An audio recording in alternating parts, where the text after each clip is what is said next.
Kevin Hill, and today we're going to do another fun painting. So let's get started. We'll start off today with our 2-inch brush in a nice, very soft purple color. And, well, let's just pick out an area right here and begin working on our sky. I think today we'll have a big mountain range that maybe extends off both sides of the painting. We don't usually do one that's kind of, well, it'll be kind of even all the way across. It's fun and different. I think today we're going to paint a little desert scene. So it'll go really well with that.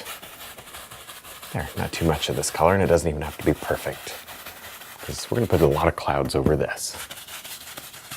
Now with the filbert brush and a little bit of yellow, red, and white, I'm going to go ahead and drop in those clouds.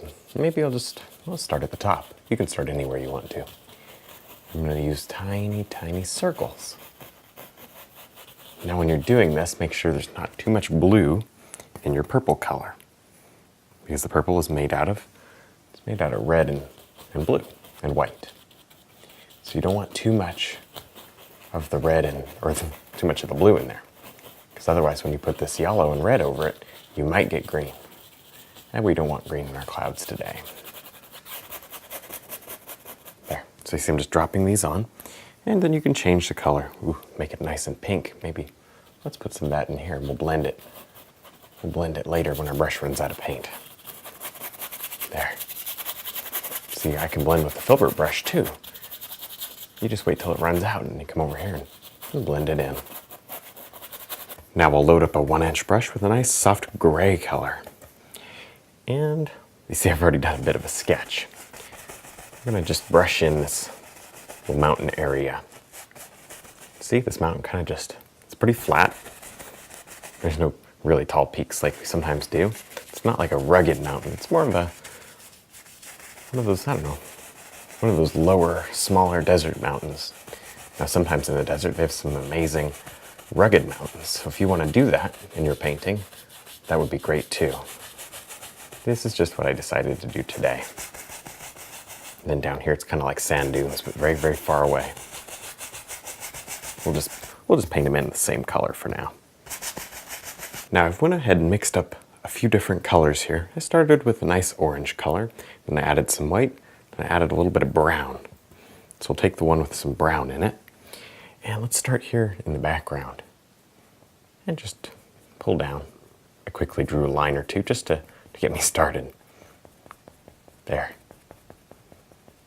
And that's part of the background mountain, and don't worry, I know it looks solid now, but we're going to fix it. Maybe that'll actually be a shadow. We can turn that line into a shadow. There. And we can pop some of these areas out with the slightly brighter colors, the orange without the brown. So watch this. See? Nice. Keep it all in this warm orange color theme. You know, don't go with something like a cold brown, because that wouldn't look good. We gotta stick to these sunset colors for it to look natural and pretty.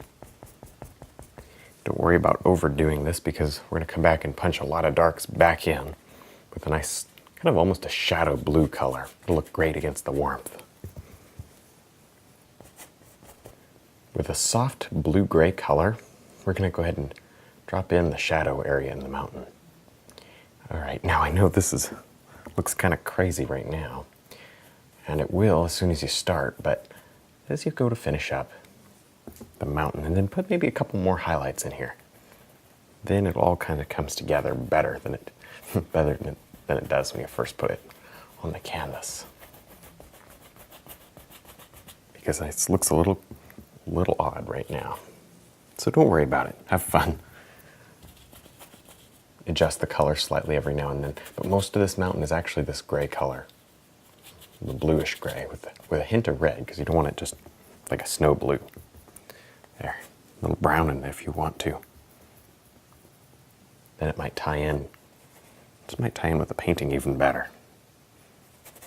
There. Think about all the shadow areas and the cracks and the bumps. Give your mountain a lot of character. Now with our filbert brush, and a little bit of brown, black, and yellow.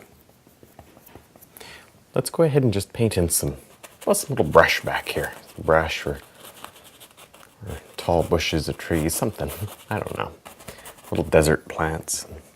I did our normal sketch.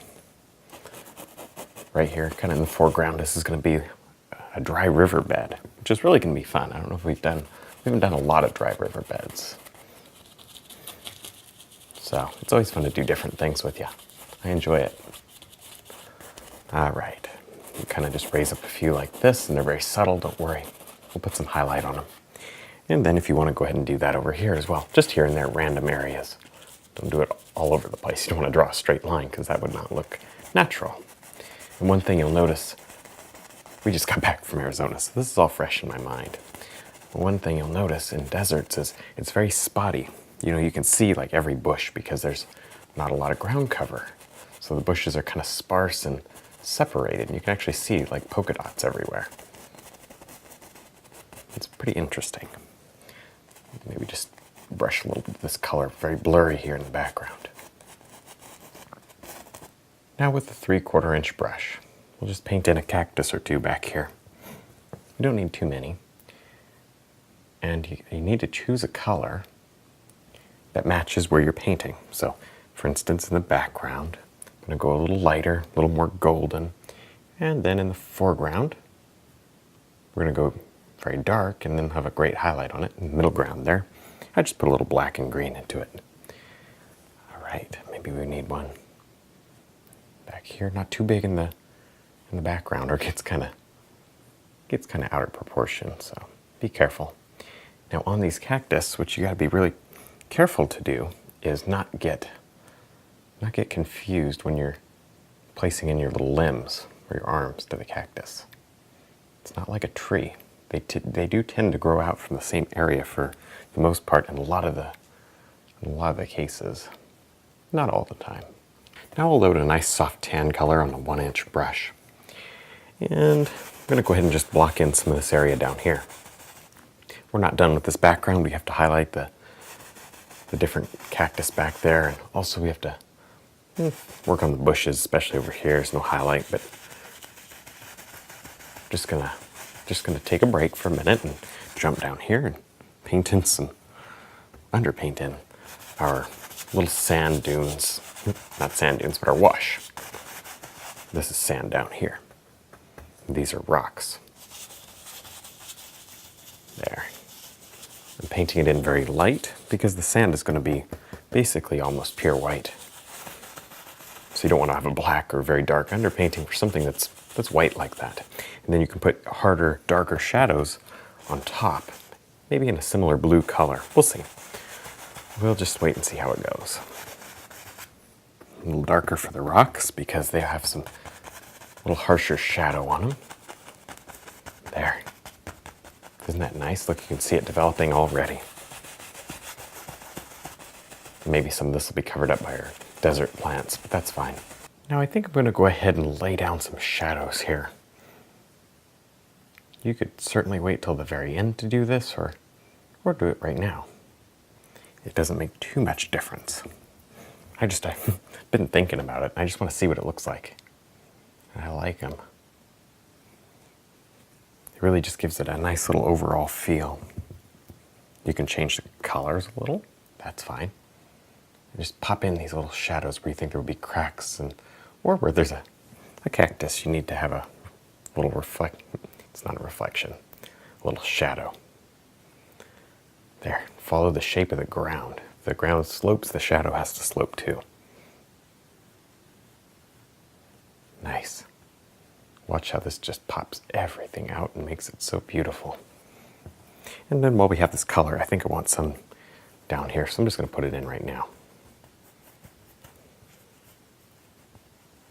Now let's begin to add in a different variety of cactus here. This one's kind of low to the ground and very interesting. I like it. There. We can add little highlights and details later. For now, I'm just blocking it in. And then this is going to be sand in here, so I left this area open. There. And then we can do some grass and brush just by going like this. Create a little bit of different things growing at the bottom here. Now let's go ahead and drop on some beautiful highlight out here to this large cactus. I have a soft golden yellow color. That makes a good highlight because it kind of reflects all the colors around it. It really fits in well with the painting. Now this arm of the cactus is in front of that one, so we'll do it right now and really set it off. Really make it stand out. There. And you can come back and highlight multiple times. Just depends on how bright you want them. There. Looking pretty good. All right, well, I think we're done. I had a lot of fun. I hope you did too. Don't forget to check out my website, my DVDs, and also my brush line. And thanks for watching.